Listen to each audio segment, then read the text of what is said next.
Hello and welcome, my name is Time and this is my application for the IPL Caster Search. In the hunt for a chance to cast the IPL 5 online qualifiers. Quick shout out to IGN as well for providing this opportunity. This is a draft between Monomatic Esports, they are the team on your left, and Dignitas, they are the team on your right. And they've actually already got into it, the 6 bands already gone straight through here. Just to quickly run those two for you, for Monomatic it's going to be Karthus, Kog'Maw and Rise of the bans, and Dignitas going to go ahead and ban out Udyr, Urgot and Cassiopeia.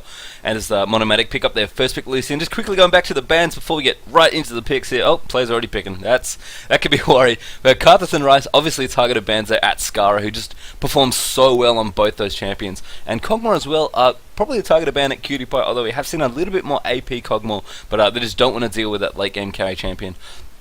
They're just gonna ban him out, make sure they don't have to deal with that. This is a game, of course, from IPL 4 in Las Vegas. If you guys didn't catch that tournament, go check it out. It was an awesome one. I actually haven't seen this game from memory, so this draft is going to be as much a surprise to me as hopefully it is to you.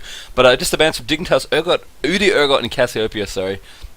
A strong jungle, a very strong bottom lane presence, kind of an anti-carry that transitions into a bruiser, and a strong AP mid champion, all banned out there from Dignitas. So strong bans all around now, as we've already gotten straight into the pick. So we had first pick Lee Sin from Monomatic, which is a great ambiguous pick, can go top, can go jungle, and of course takes that pick away from Voyboy as well. So I think a smart first pickup from Monomatic. On the Dignitas side, we're going to have Olaf picked up by Voyboy, likely going in the top lane, and of course Corki picked up immediately for I'm a Cutie Pie, who seems to play almost nothing else but Corki, especially in tournaments, and he's just such a strong Corki player. Why wouldn't you?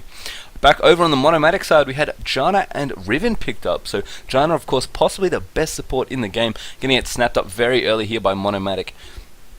And the Riven pick as well kind of ties into the ambiguity of their initial Lee Sin pick. Both Riven and Lee Sin are capable of jungling and capable of going top lane with pretty equal success. So it's going to be interesting to see who they want to send up against Olaf, who I'm sure at this point they're assuming is going to go top lane there.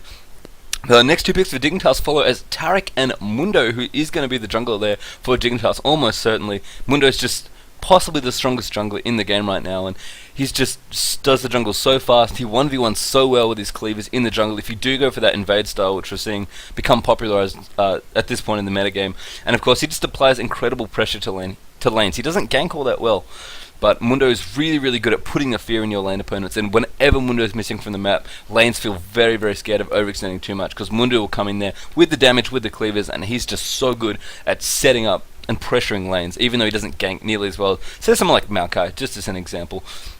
Over on the other side, we had Graves as the pickup there, almost instantly snapped up by Monomatic Esports, and they were thinking for a while on their AP pick, but they looks like they've gone ahead and picked up Morgana, who's I think, given the fact that they didn't know who Dignitas were going to pick, that's a pretty smart pick. But looks like Dignitas, oh goodness, have gone with something they've actually been doing. They started doing it this tournament, I believe, and they're going to go ahead and play AP mid Soraka. And in general, I feel like Morgana is just a good safe champion. She's hard to gank because of Black Shield, and she pushes really well. So essentially, you sit in the lane, you farm, and you're all sweet. Just going to go ahead and actually pause this video so I can quickly discuss a few things before we move into part 2 of my application. But yeah, Morgana are a good safe pick, good at pushing, hard to gank, but Soraka's kind of like that, and then to an extreme. Very hard to gank with her heals, especially with the summoner heal in there as well. Pushes incredibly hard with that star call, and I think Morgana is going to struggle in that mid lane against the pushing power of Soraka, and it looks like Dignitas are set up as well with that double support to really make sure Corki is able to be the AD carry he wants to be and carry as hard as he possibly can. Up in top, it is going to be Lee Sin versus Olaf, and that's an interesting matchup there. Olaf is a big bully in top lane, and his reckless swing can really, really punish people.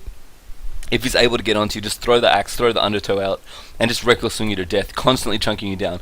Lee Sin, depending on what he levels in his skill build, could have an edge here in this matchup. If he levels that W, levels that safeguard first, he might find himself able to negate quite a bit of the damage that Olaf is dishing out with the tree damage. But that's pretty precise in terms of the timing and reflexes. And in general, it's going to be an interesting matchup. If Lee Sin can use his mobility, though, I think to kite around the Olaf, he's going to be looking pretty hot. In that instance, the jungler for Monomatic is actually Riven, which is an interesting jungle. She's one of those junglers that's getting a little bit more popular now. She's just very, very strong, very versatile indeed. She does a lot of good things. She clears reasonably well, and she's just got so much mobility around there, so much presence, and she's got so much utility in her kit as well that you can really set up interesting ganks, pressure lanes, counter jungle if you really want to, but I don't think they're going to want to against a Mundo at least. And just in general, Riven's a good aggressive jungler with lots of options. And I feel like, apart from the Morgana in Monomatic's lineup, they're really going for a very aggressive early game lineup here, especially Jana Graves, great aggressive bottom lane now as you kind of get through the last of these lineups and these teams here between these two. Jana Graves is a pretty aggressive lane. They've actually gone for more of the passive summoners. We've got Flash Clairvoyance, a very classic style of support summoners there on Pixel 3.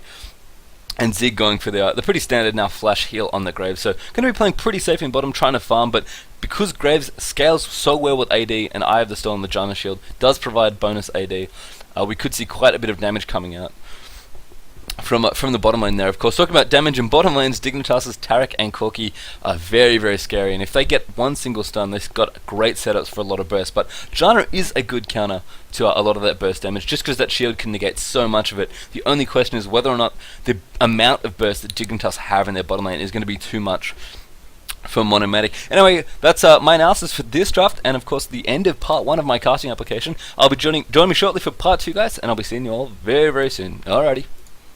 See you shortly.